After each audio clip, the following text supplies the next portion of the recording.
Briefly showcase one of my studies that have used the UK Biobank data to investigate multi-organ aging, chronic disease, and mortality.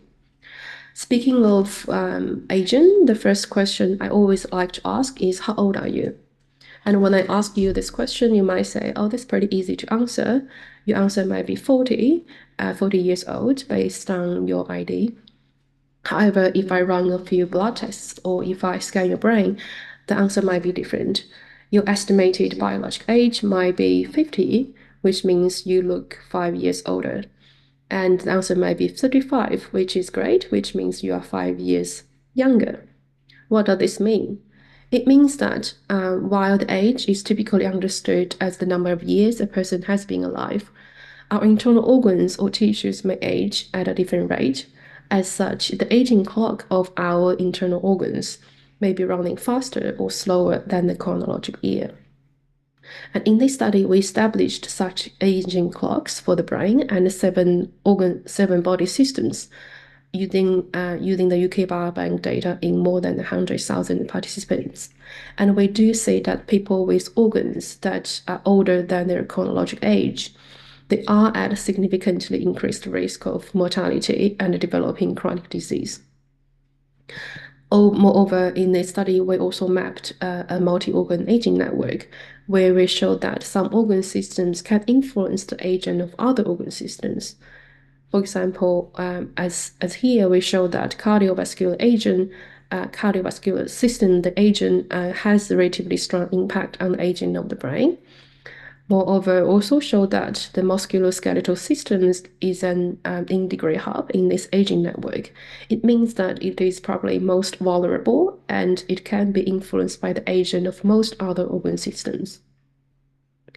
By analyzing the multi-organ aging profile in 16 different common chronic illness conditions, we show that while the organs that are known are primarily implicated in disease pathology in certain disease population, they usually appear the oldest.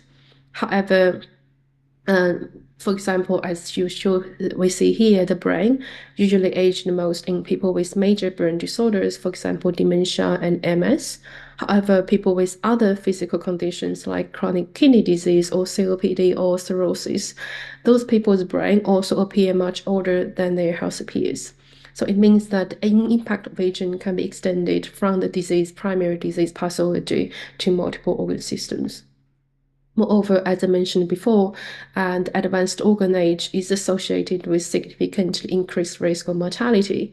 And indeed, in this study, we actually built such machine learning model to predict someone's mortality, including their survival time and premature deaths, with pretty good accuracy. So is there anything we can do to slow down aging? And the answer is potentially yes, even though we haven't had a chance to run any intervention or develop any causal modeling. At least we show that we actually identify a range of environmental and modifiable lifestyle factors that can be utilized to develop in those interventions to slow down the brain and body aging. This includes stop smoking, and do not drink alcohol if you can. And of course, do a lot of exercise and keep a good sleep hygiene, and also avoid air pollution and to live in a great places with green space coverage. And to summarize, in this study, we actually conducted one of the perhaps the first studies to map organ-specific aging in a very large population cohort. And we mapped a multi-organ aging network where we showed that an organ's biological age can selectively and characteristically influence the aging of many other organs. As an example, we show that brain age is most strongly influenced by the biological aging of the cardiovascular system, whereas the musculoskeletal system is an integrated hub of the aging network. We show that advanced organ aging can predict the risk of disease, and importantly, the aging impact can extend from the organ primary disease pathology to multiple organ systems. Finally, we also show that we've actually built a model to show that advanced organ aging can predict mortality. If you are interested in more details of this study, please check out this paper published in Nature Medicine a couple of years ago. And finally, I would like to acknowledge the UK Biobank and also all the participants and also the funding agent from Australian government, the National Health and Medical Research Council, and also that support my research, and also all the lab members and for their support. And I would like to thank everyone for your attention. Thank you.